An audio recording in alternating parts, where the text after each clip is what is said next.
Good morning, everybody. Is it still morning? Yeah, it's still morning.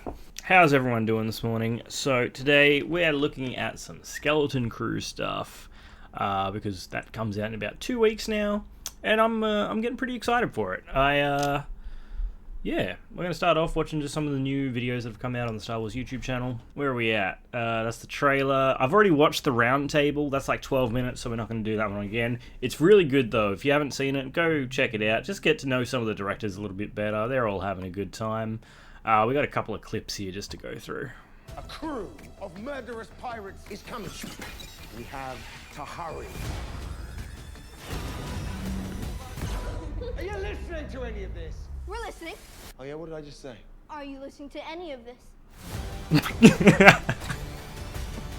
Oh, she's not wrong. You wanted to search the buffet. We're not searching the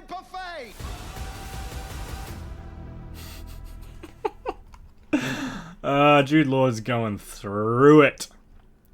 Wildcard Story Pack launch trailer. We're not watching that. I have a review up for the Wildcard Outlaws DLC. Not that great. 4 out of 10. Sadly, because I very much enjoy the base game. Alright, Skeleton Crew Galactic Adventures. Let's have a look. Skeleton Crew is the story of 4 kids Excuse me. who get lost in the Star Wars galaxy. Don't touch anything.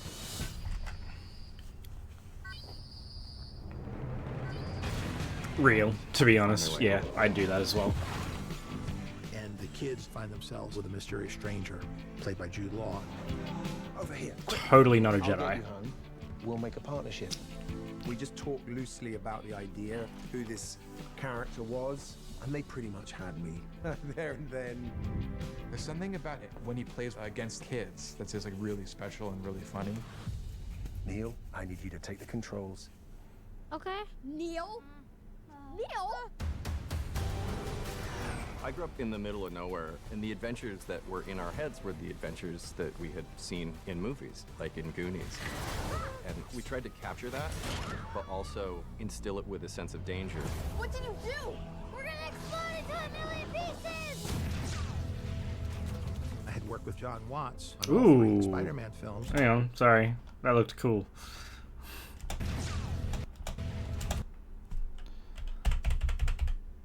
Is that our pirate band that we know? Possibly. Here we go. Look at Smee. He's got like little road sign shields.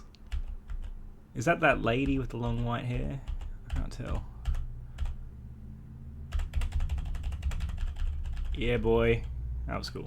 Watts on all 3 Spider-Man films. I knew him as a filmmaker before I knew him as a collaborator. And we're so lucky to have the group of directors that we have that are stepping into Star Wars because they want to play in this world. The Daniels, I've been just such a big fan of all of their Daniels work, is so their good, music videos man. and their short films. When we hired them, Everything before Everywhere, man. Everything Everywhere came out, we knew they would be awesome. Jake Schreier had come off of directing Beef and had this speed and focus Oh, Beef was that good, I'd never yeah. really seen before. So it was great having him on board. David Lowery has his really Oh. interesting indie stuff, and then he'll go and do Pete's Dragon or do Peter Pan with Jude Law. It was amazing. And then Bryce, I've known since NYU. She's the pro. Bryce is Episodes MVP. of Mandalorian. She gets it. She knows how to make it fun and make everyone be part of the process. She's amazing. Isaac, he had not only done Mandalorian, but Twisters, and Minari is Oh, hell like yeah, the man. most beautiful coming of age story. If you haven't seen Minari, I've check out seen. Minari. It's so good. We're lost. Really lost. Every time he says we're lost, I just keep expecting him to go, we're lost. Lost in space. And then, like, look at the camera. Stay together. We just need some directions home. Come on, kids. Pay up. Whoa. I've worked with aliens on this, and creatures with 3 heads and 6 eyes, and children, and it's been a blast.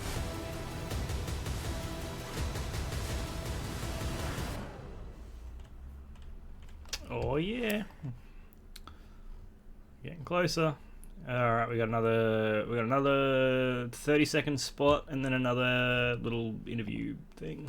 All we want is to find our way home. I'll get you home.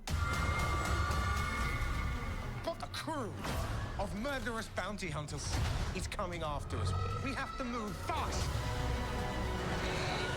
We have no idea who he is. You can trust me. You're a Jedi, right? Of course. Watch this. Skeleton Crew streaming December. Is he a Jedi though? Because I just keep going back and forth, man. Like, is it going to be the thing where, oh, he's a Jedi, but he's not really a Jedi? Because they did that already in Obi-Wan Kenobi with Haja Erstry. So I don't know if they want to pull that same card again. But I just don't trust him that he's a Jedi. But they're setting it up so obviously that he's not a Jedi, so I have no idea if I'm just getting played here or not. Like, is it going to be like a magnet thing? Is he just a Force user and he's trying to say he's a Jedi? I don't know. I honestly don't know. This dude, though, Brutus, I cannot wait to see this guy, man. I want this Black Series figure so bad.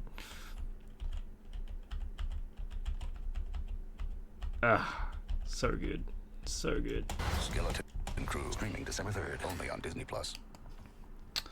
Alright, what's the last one we got here? Skeleton Crew talks Star Wars. I need you to take the controls. Okay. So I first discovered Star Wars when the first film was released in the cinemas. I remember it just blowing my tiny mind. I'd never seen anything like it. From there on, running around my yard or schoolyard and arguing over who'd be Han and who'd be Luke was just a big part of my childhood. I always wanted to be Han. Yes, I bet you have. Well, depended. I probably wanted to be Vader sometimes as well, knowing me. If that is Never wanted to be Vader. My Not dad once as a everything kid. there is to know about Star Wars, pretty much. Like, when I got the script for the first time, they like sent it over. He gave me a little cheat sheet to know a little bit more about Star Wars and like all the like references and the aliens and you know all this stuff. My dad introduced me, but also my brothers. I remember walking down the stairs one day and they were playing A New Hope, but I heard all the sounds and I was like, oh my gosh. And then I saw Princess Leia and I was like, oh my gosh, that's my icon. That's right. My dad's favorite movie of all time is A New Hope, and I remember him It's a just good showing me choice. all the movies, and I just remember really liking them. And then I also remember him like taking me to the theaters to go see, I think like Force Awakens, Rise. It was like kind of a bonding moment for me and my dad. I like grew up with all the Star Wars movies. I recognized your foul stench when I was brought on board. Charming to the last. So the very first thing that I miss ever Carrie, worked on man. together was a lightsaber fight starring Ford, and I did all the lightsaber Photoshop to export all the frames and to do it all by airbrush tools. Just as an aside here, like, do you remember this era of YouTube where, like, just there were so many of these, like, lightsaber, fan-made lightsaber battles coming out? Like, what was it called? Like, Dorkman or Nerdman or something like that? I remember that one. Man, what a good time. It was a lot of work, but I think it turned out great. You have learned much, young one. You'll find I'm full of surprises. My favorite scene in all of Star Wars has to be the end of Return of the Jedi, the final lightsaber battle Yes. between Luke Skywalker and Darth Vader. When the music starts to come up, and oh my god, he's turned to the dark side. Best. Yep, that is my favorite scene in all of Star Wars as well. The dark side. Perfect. To be invited to be a part of this universe was just a true thrill. You know, there's something to be said for the play acting as a child, assuming roles, running around, wanting to be space pirates or saviors in that world was a leap of the imagination, which is really at the heart of what my job is. And so becoming an actor and then being asked to be an actor in that universe is like a beautiful full circle. It still feels really weird. It still doesn't really feel real. It's really exciting. I loved the script when I read it for the first time. It's such a nice story. It was different to see this kind of story in Star Wars too. I think it's really nice how it kind of changes.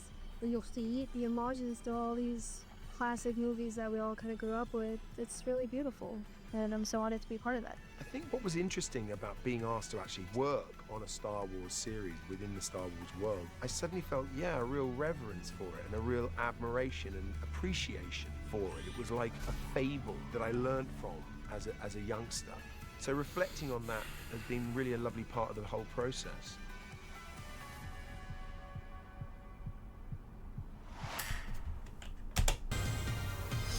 Oops, sorry, don't know what I pressed there. Anyway, hell yeah. Skeleton Crew, man. It's looking good. December 3rd, it is the 23rd today? 24th. So, not too long to go. I'm looking forward to it. I'll be doing a bingo card for it because I am famously great at bingo cards. My Bad Batch Season 3 one was terrible. I did get bingo for the Acolyte, however. So I'll do up a bingo card for this one soon. So yeah, follow me here. I like talking about Star Wars, favorite thing to do in the world. I also do it over on TikTok at Cubcos, a Star Wars TikTok. And I'm also on Blue Sky as well as Cubcos, because Twitter was a hellscape that needs to die. Anyway, that'll do it for me. I'll see you guys around. Thank you for watching, and as always, may the Force be with you.